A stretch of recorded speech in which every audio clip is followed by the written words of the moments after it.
My second group of logical fallacies is all about confusions about causality.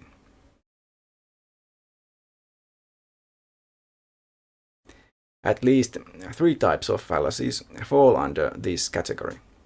One is confusing causation with correlation. Causation means that something causes another thing to occur.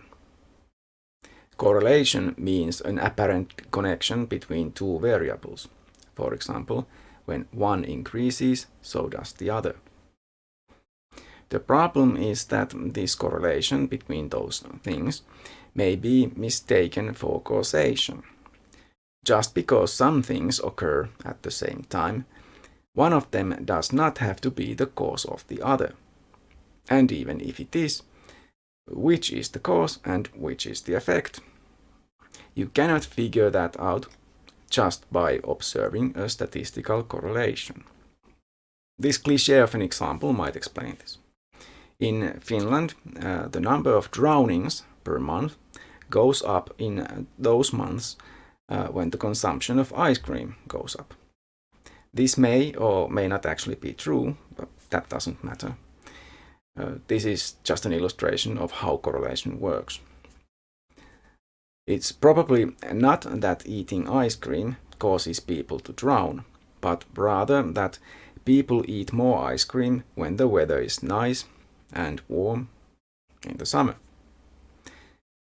That is also when they are most likely to go swimming or to do other things involving lakes or rivers. And people mostly drown when they are swimming or having fun on a boat.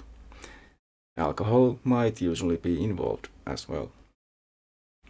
There may be a connection between drownings and ice cream, but one is not causing the other. Some other thing, the seasons, the weather, explains why both of those two things occur. To prove that a thing causes another thing, you need to set up an experiment. That's considerably more difficult than discovering a spurious correlation. I will explain more about experiments when discussing the philosophy of science. The second fallacy of this type, confusions about causality, is known as post hoc ergo propter hoc fallacy, or sometimes just as the post hoc fallacy. The name means just after that, therefore because of that. In a way, it is a form of confusing correlation with causation, but it is so common and important that it deserves to be explained separately here. This fallacy is probably the main reason why so many people believe in the so-called complementary and alternative medicine. When people are sick, they look for a cure, and if it doesn't seem to help, they look for another one. They go to the doctor and get prescribed some treatment. Perhaps they will have to start taking medicine regularly. But still, the symptoms of their disease may continue and even get worse. Desperately, they seek help and try any number of things. At some point, one of those things that they try seems to help, because they start to get better. And it is here that the fallacy occurred. Assuming that what worked was the thing they did immediately before they noticed an improvement in their condition.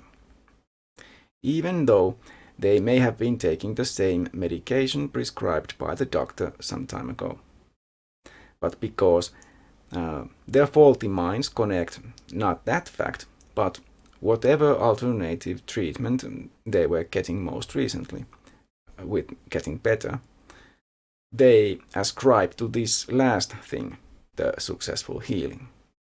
The point is, they don't know what really caused them to heal, but they believe that it is the thing that comes to their mind, the thing that they were just most recently trying. The third type of confusion related to causation is called the slippery slope.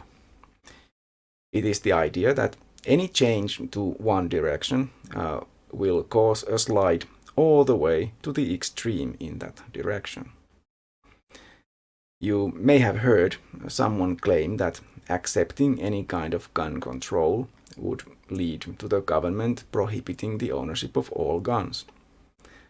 Or that allowing gay couples to marry will lead to people marrying their pets. Or buying a board game will lead you to spend all your money on board games. Or that not forcing children to be religiously indoctrinated at schools will lead to religion being banned throughout the country. Or other such nonsense. These are all examples of the slippery slope. It is a fallacy because there is no slope, nothing forcing things to continue to change. Each individual change that does occur is a single step, and nothing compels society to take the next step after the first one. There would be a lot of separate political decisions that would have to be made to reach any of the extreme ends of those examples. And any single decision you make, such as buying a board game or a bicycle, will not automatically and inevitably lead you to spend any more money on the same sort of thing, even if you have tried that hobby or mode of transportation and found it to be really great.